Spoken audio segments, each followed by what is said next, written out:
Hey guys, last Friday of the first half of 2025. How can that be? Welcome to Last Word, a Chrisman commentary show. Today's episode brought to you by the Chrisman Commentary Marketplace.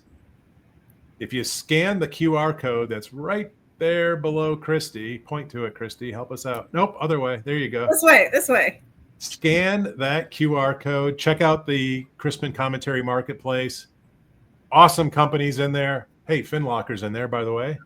If you are a service provider, a tech vendor, partner to the industry, and want to get in front of 90,000, 100,000 plus Chrisman commentary followers, click that QR code, check it out, and get yourself set up. Christy, KP, happy Friday. Happy Friday. I should, this entire week, every day I've been like, oh, today's Friday. And then I get disappointed, and then it's like Groundhog Day. You got to go and start over. Yeah. The world of origination. Right. Well, we're about to roll the clock, right? Tuesday everyone starts at 0 again. And then the official second half of the year kicks off. So crazy. Yes, all of us commissioned employees start from 0 next week.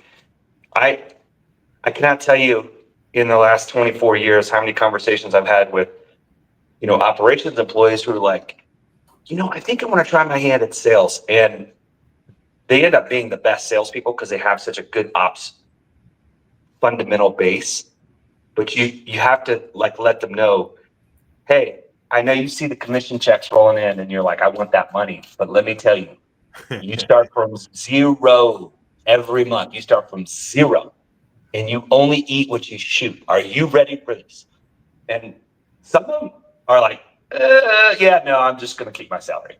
But there are a lot that make that leap and they become incredible salespeople just because of their experience. And, just takes time to build up a referral base. And whether you're an account executive in TPO channels or an originator, once you get it going, it's, you just get addicted to the grind, And so like we were just talking about before we went on air, there's no vacation. It's 24/7. You're always on, you're always available. It's a lifestyle. Well, I don't know that I'd want it to be any different. I don't know that I'd want to go to a job or a day-to-day function that I wasn't so excited to be doing, that I wouldn't want to do it all the time. But that does bring up a point of people need to unplug and recharge and do the things. So how do you do that in your day-to-day? KP, you're really good at it.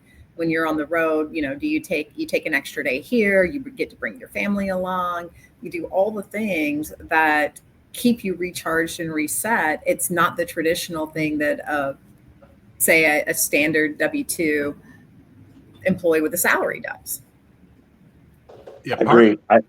Part of my recharge is like being at events with people, like being, This is great, this is awesome on a screen, but it's like 10x awesome when we're all in the same room together and you're having those kind of human interactions. And yesterday was that way for me here locally. We had the Rocket Classic PGA event with its annual stop in the great city of Detroit. And so cool to see how many industry participants support the city of Detroit through Rocket's effort. And yesterday was a great example. You had Fannie Mae, Freddie Mac, you had representatives from NBA and ICE, all the biggest of the big in our industry, FinLocker, representing, and just cool to see in how people come together to support each other in our city. I had an invite from class evaluation to go up there, but I'm here on family vacation this week here in Park City, working, obviously, clearly. Well, woke up, tried to go to bed like a good boy at 11 last night, woke up at 1:45 and counted out emails for 2 hours just to try and get ahead of it. So, sacrificing sleep is always a good life hack. Yeah. I feel like the older you get, the harder that is. So, Brian, as you guys were out at the event yesterday. Was crypto the number one topic of conversation given the tweet from Mr. Pulte? I don't know if it was number one, but it was definitely people were talking about it, and there was a group of originators together, and they were less. They're still not sure how it's all going to play out, right? From the kind of street level, but in terms of the, I would say some of the industry participants out that were not the originators. I think there's a little bit of an interest, excitement. How's this going to work in terms of the flow of documentation and all that? But I think everyone's looking for angles, right? What's this angle? How do I play this angle? Is this a new flavor of non-QM, even though it's not non-QM? It'll be interesting. Christy? Yep. You want to speak on it since you brought it up, or do you want me to ramble? You can I think I will jump in. I just think it's interesting because when you think about it, how is it different than a stock account? Stock accounts go up and down, and you have to value them. And so from a practical standpoint, it's logical that, hey, this is a stock account. Many people think investing in the New York Stock Exchange is nothing but gambling, right? There's no real value behind it. You can watch companies go up and down, yada, yada, yada. And Bitcoin and other forms of crypto are very similar. And then you get the opposite side. Well, this is a giant Ponzi scheme. Well, maybe. But if somebody's buying it and you can sell it, then you've got a market for it, at least today. And so we have to react to what is the reality of today. And how do you treat that differently than a stock account? It just matters. It matters at a point in time when you liquidate. well, the point of the guidance from FHFA is you don't have to liquidate. You can use it as assets. So it'll just be used as reserves. Right. So you go to your Coinbase account, rip off a statement, go, here's what I have in reserves. So it's just validation of digital currency. And what isn't digital? Telehealth, buying online from Amazon, Instacart, AI ads thrown our way, digital money, it all makes sense. So you guys know I'm a huge Bitcoin bull. I've been in it since $8,600 a coin. And I've used and sold some of my coins in the $80,000 range to fund my construction projects. And it's real money. I bought it. I mean, not to, I'm not trying to humble brag, but I'm just saying, it's real. It's been validated. And I still have some. And I plan on buying more when we sell our next house and putting it back into it.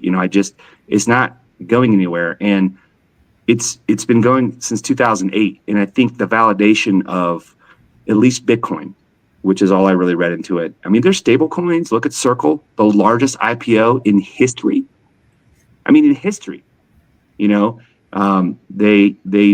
are pretty much the big backer of USD, which is a US dollar coin. And, money's going digital. Who carries cash? I mean, you use a credit card? Do you use a debit card? It's just digital money. It's just another version of digital money. It's an evolution of digital money. Yes, some of us carry cash, but you don't pay everything cash. Less than 10% of all transactions in our $33 trillion economy, less than 10% of all transactions are done with cash. I have cash, KP. You know why? Do you know why I carry cash? To tip the valet? That is exactly it. That is why I have cash. I don't even do that. This has been folded up in my travel backpack for probably a year, and it's literally the only cash I have, $20. Even yesterday, I valet parked to go to the golf event, and on the way out, and you Venmo. Yeah, I'm like, dude, give me your Venmo. They pop it up there, you scan it, and life is good. Yeah, it's funny. I will say, I got stuck in an airport the other day, and I discovered I was trying to buy a snack, some food to get on this plane because I hadn't eaten all day. You guys know my struggle with finding time to eat. So I go to buy the thing, and my credit card gets declined, and I'm like, what? turns out there have been a bunch of fraudulent Mm. charges. Somebody had gotten a hold of my credit card number and my credit card got canceled. And so I had literally, that was my only credit card in my wallet. And we won't talk about how stupid that was, but in a rush out of the house, I only had that one. And so had I not had any cash, I would not have been able to eat. They don't take Venmo at the airport. Somebody does. Don't you have a credit card? My credit card got compromised and I only had the one. Oh my gosh. I have the same 2 credit cards plus my corporate card forever, and I'm about to add Mesa as soon as they print them out, right? And so anyway, at least you can trace it, right? With crypto, it's on the blockchain. It's an immutable, completely transparent ledger, and you can see every single transaction that's ever happened on the chain. And that doesn't mean it can't get hacked. It does happen, but yeah, I mean, the whole point of the FHFA guideline is that you don't have to liquidate it to turn it into cash. To then say, okay, here's my reserves. You can just say, here's my statement. It's just like stock. We're treating it just like stock.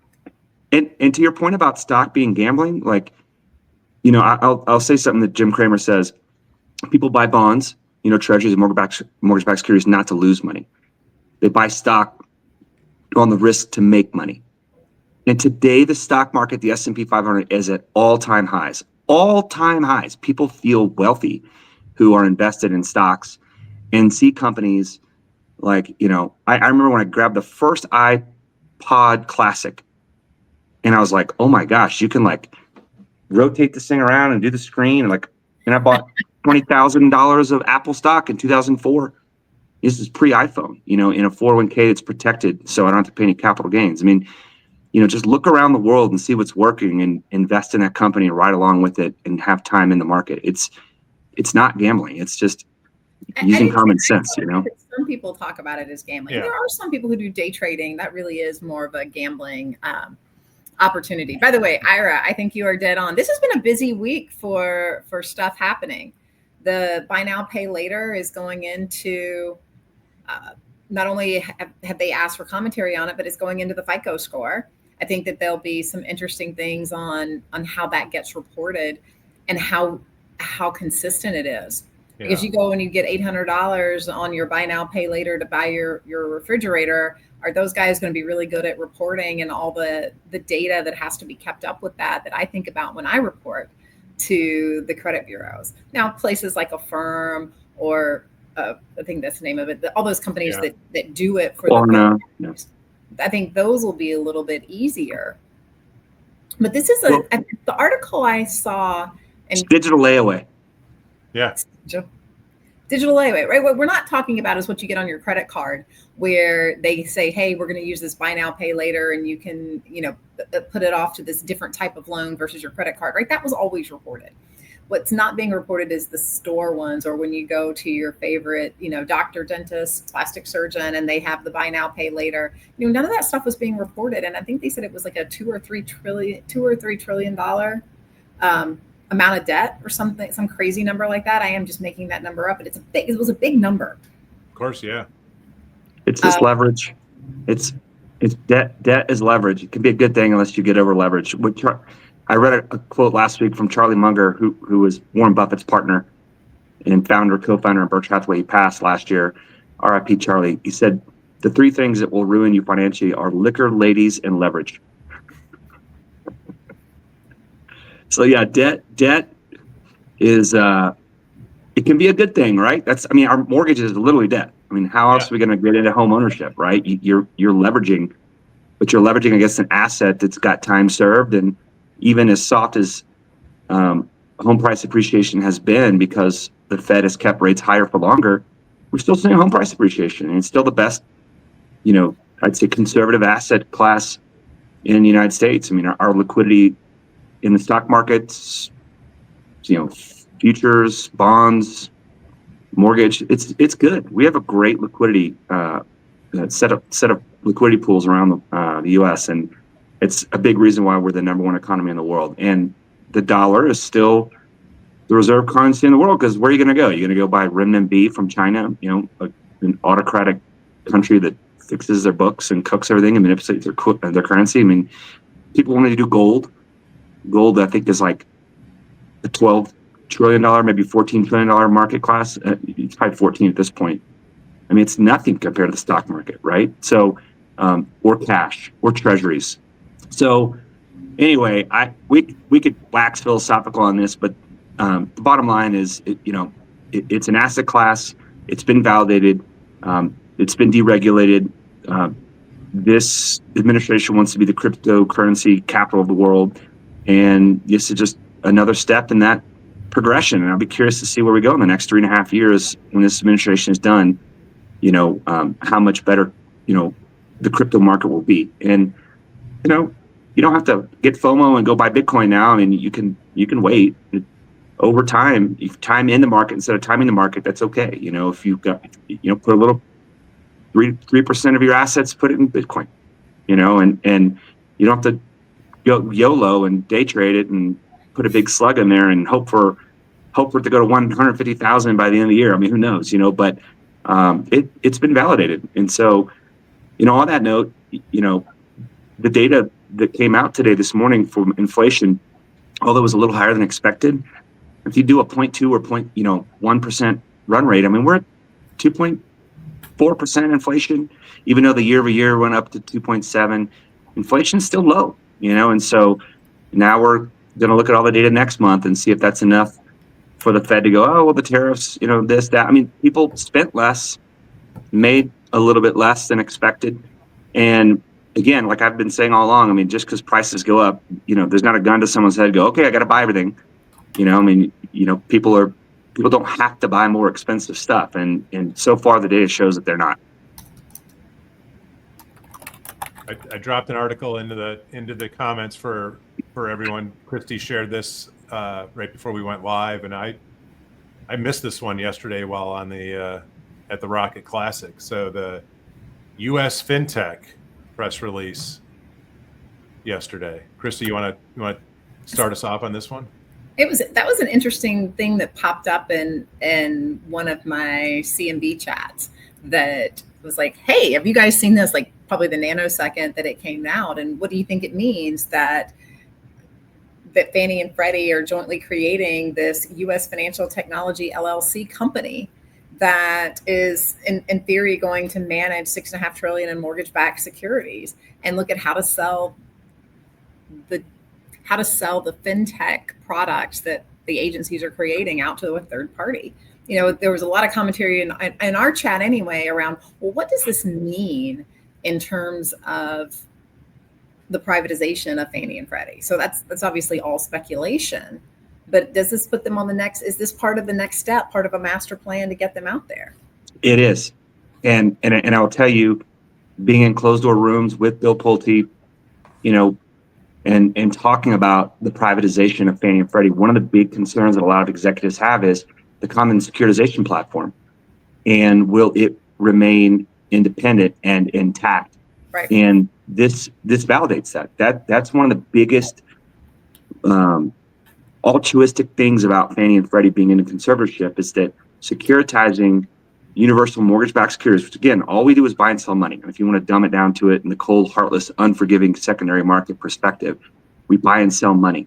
So if Fannie and Freddie are operated privately, will the securitization be part of that? And the technology, when people ask me what's the greatest technology that's been put out in our industry, I always say it's AIM and day one certainty. The fact that Fannie and Freddie back in 2016, created the ability for income, assets, and job employment to be digitally verified, spun out all these different vendors and points of sale and all these different things, that make it easier to transact digitally on, conforming loans. And this validates the fact that the government will continue to protect that IP, the technology, and the common securitization platform, which is run by I think less than 20 people to securitize all loans in our market. And is that a real number? Less than 20 people? Is that like a real number? I swear. I was going to say some stupid number like 12 or 17. Someone quoted it in that closed door meeting, but it's a very skinny operation securitizing, all the mortgage-backed securities, on Fannie Freddie side. And that's now, that to me is a sign of an explicit guarantee that the government is spinning out in this separate LLC, the separate entity, and it will be protected away from someone privately owning Fannie and Freddie. They can't muck up the securitization part of it. I love it. I think it's a power move, and it is a step in that process. It makes me feel a lot better about Fannie and Freddie going private, because I have my doubts on who's going to take it over and what they're going to do and pick and choose winners. They may say, sorry, FinLocker, you're out. You can't connect with DU and have perpetual DU. They may say that, and when it's private, they pick winners, but they can't pick winners in securitization now. And so I think that's a huge, huge win for the stability of mortgage-backed securities. Plus, the SLR that, where there's I guess less reserves required now by banks and financial institutions, makes it easier for them to hold more treasuries and more mortgage-backed securities without having to set more money aside. 6% reserve ratio now down to 3.5%. Those are massive, massive moves to continue to protect our markets, to keep rates low. So when people buy mortgage-backed securities around the world, they feel protected by the strength of the U.S. government.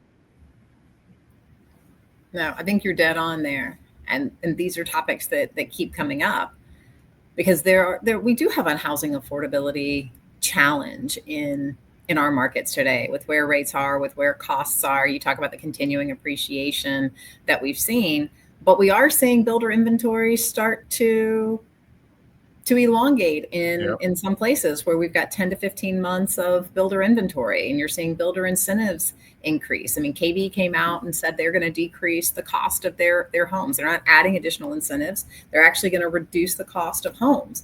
And what happens in the home buyer psyche, folks that were on the sidelines that are like, oh, I could jump back in, but I think prices are going to go down, so I'm going to sit and wait. And what kind of a cycle does that put us into?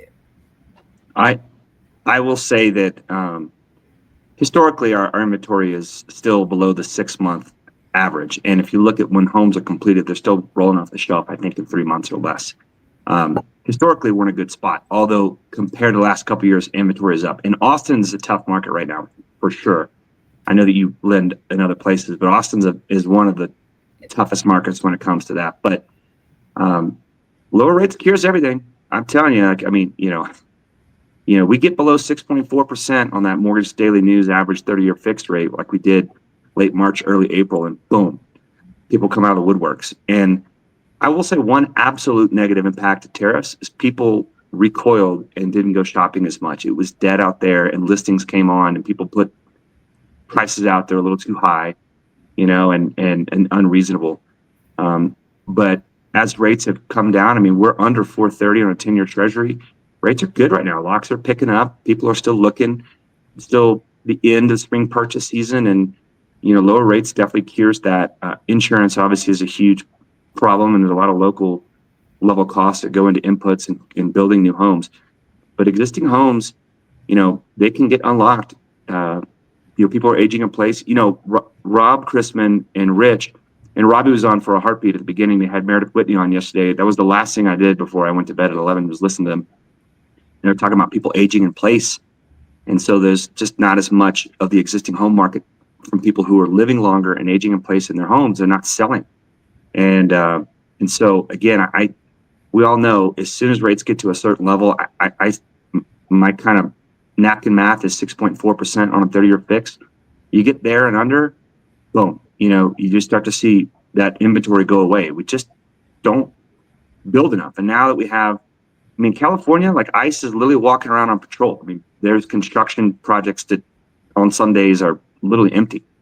And so, that's another negative impact from this administration where I've seen it firsthand. It's not everywhere. When they're not out here in Utah, because I guess Utah voted red, but they want to mess with, Los Angeles County and in Orange County, ICE is out on foot patrol. So there's a little bit of weaponization and politicization of ICE. I recognize that. And so, yeah, housing supply, I think, is in a good spot, even though there's more of it. If growth continues to slow, consumers continue to recoil, job markets continue to weaken, 1.9 million plus continuing claims, people, it's harder to find a job. You're going to see rates come down. And all the Fed speak this last week was like, let's do some more cuts. Now the market's saying 3 Fed rate cuts this year. If you look at the Fed futures, so we all know it can change very quickly. I want to shift real quick. I want to go back in time, not too far back. So, and we've talked about this just about every week for the last 6 months, but the trigger bill legislation. That's the House. Yeah, everything's tracking, and I want to just I want to get your thoughts, feedback, interpretation, because there was a debate yesterday at one of the tables I was sitting at with a group of folks, most of which are street level originators, right? And another kind of higher level executive basically said, guys, this doesn't help you at the street level, the legislation. So let me read something, and then you guys kind of give the audience your interpretation. So as drafted, the language says that 6 months after enactment, the legislation would eliminate the abusive use of credit trigger leads while preserving their deployment in appropriately limited circumstances. Under this bill, trigger leads would be permissible under the FCRA only in limited circumstances during a real estate transaction and only to provide a firm offer of credit. A CRA would not be able to furnish a trigger lead to a third party unless the third party has certified to the CRA that either the consumer explicitly consents to such solicitations, which doesn't exist, the third party has originated the residential mortgage loan of the consumer, the third party is the servicer or of the current residential mortgage loan of the consumer, or the third party is an insured depository and holds any account with that consumer. Number 3 and number 2, I think we're all square on that. If you're a depository and you have any financial relationship with a consumer under the legislation, you would be a permissible party to acquire the monitoring and the trigger leads. If you're the current servicer, same holds. But number 1 is kind of gray, right? The third party has originated the current residential mortgage loan of the consumer. So my interpretation all along is the lender, the originating lender, right? Some of the folks that were at the table yesterday are mortgage brokers, so they're technically not a lender.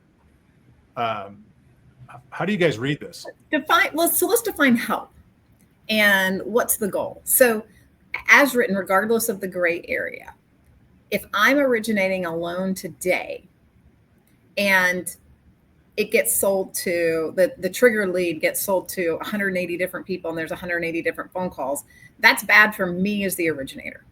Totally agree. If this bill limits the number of people that can purchase that trigger lead and the number of times that consumer, that member is going to get called, then that's a good thing. And it has a positive impact on me as the loan officer, no matter what.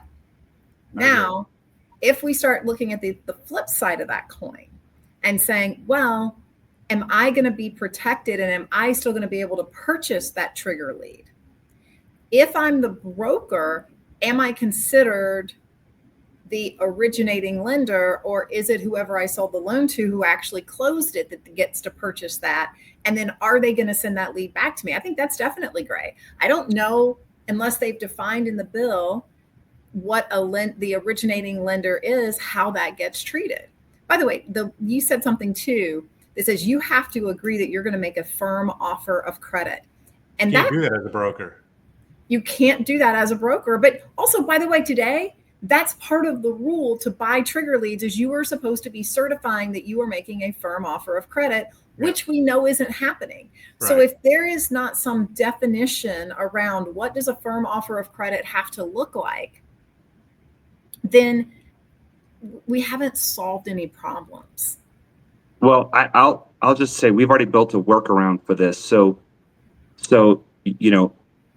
if you're a retail employee of any lender, you're good, right? We send out firm credit letters all the time using Trust Engine or Total Expert or whatever.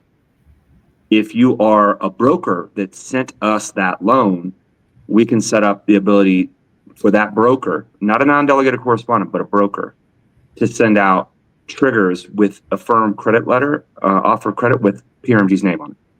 So we're enabling our brokers to be able to do it. So there's the workaround. And then, if you're a non-delegated correspondent, you've got a warehouse line, you've taken more risk. I think brokers are going to move to some of the larger non-del cores because those are quote lenders, even though they don't underwrite. And so I think it just narrows the scope down to the originators that originate the loan, the end servicer, and banking institutions with the bank relationship. So all these chop shops that buy triggers have zero relationship, do zero cultivation of relationships in the community, they're out. Yeah. But I contend they're just going to work around and use AI voice and AI text, and they're going to just use a different way. They won't use credit triggers because now there's legislation to hammer them for $5,000 a pop or more, I guess. And they're just going to get cell phone numbers. But I go back to what you said, Brian. It's all about the opt-in. It is all about the opt-in. We work very hard to get a TCPA and CCPA compliant opt-in from the bar to be able to market our services to them. And that, I think, is where, being part of a lender or partnering up with a lender that helps you enable that, that's how you continue to do business if trigger leads is your model. But if you have no relationship and you're just a bottom feeder trigger lead, originator, you're in trouble. But again, I think they'll just grab an AI voice bot and just start making phone calls and until they get clipped and get fined and sued for that, which will probably be the next legislation, which I already brought up to the NBA. Copy and paste the same thing for AI voice. Well, I think that we have Brian's question was very specific. Is there a benefit to this bill? And 100% there is if you're originating loans today and your client is getting annoyed by the 180 phone calls. So clear benefit to having this legislation passed and not a downside on that. To the consumer, but not to brokers, which is what Brian's question was. If you're a broker. But as a broker, if I'm originating a loan today and that lead gets sold a bunch of times, that's negative to me. And so if this reduces that on the very front end of originating, which is bad for brokers. That's very bad for brokers who have no origination, no relationship. That's what Brian was asking about, that gray area, because it's got to be the lender, and brokers are not lenders. I agree with Christy. Christy's saying that the reduction of the scale of the trigger. Well, yeah, that's the whole point. I mean, we know that. It's everybody, because we're talking about originating a loan, right? I'm not talking about whether or not you buy the lead. I'm talking about as you originate the loan. And brokers originate the loan today, they don't want their borrower being called by 180 people, and this eliminates or reduces that. Yeah, the discussion yesterday was specific to the ability post implementation, the ability, what does the playing field look like then going forward, right? Right. And I think that's an interesting question. Yeah, that's our July 11th topic, guys. I don't know if you guys want to replay. I pretty much laid it all out for you. I thought I answered all questions. You said gray area, but yeah, we know it's a better bar experience. That's the whole point of the bill. Yeah. Right. So I want to end on I like to end on a positive note. Yeah. It's a positive bill. It's a positive bill. We have benefit, and it is aiming to solve a particular problem. It has created something else that we've got to work with, but it solves the pain point that was the reason we asked for the bill and the reason that we promoted it. So no doubt. Kudos to everyone who worked on it, everyone who did a call to action through MA, and everyone who met with their senators and their congresspeople and did all that. I want to give people a pat on the back and say, good job. For sure. Yeah. And I'll just leave a funny line that Pete Mills said at NBA, because they really led from the front of this. And there's a lot of great organizations that took part in this as well, lobbying. But a bill that passes has many fathers. If it doesn't pass, it's an orphan. Yeah. Kilmer to the rescue. I love it. Yeah. Absolutely. You guys are great. We're the last word is now officially on summer vacation for 2 weeks. So we'll see you back here. We'll see you all back here. Yeah, unless you want to do the firecracker show, KP, by yourself next Friday. No. I'll be on on Newport Beach. Right I wish on. my kids were here so you guys get some kid time. Kids always crush on social, Oh, but yeah. they're not here. But Brian, you've been in here. Brian, you've been in this house. Oh, yeah. Here we are, Park City Love City it. Mountain. Lovely. Love y'all. Have a great weekend. See you guys. See you in 2 weeks. Bye.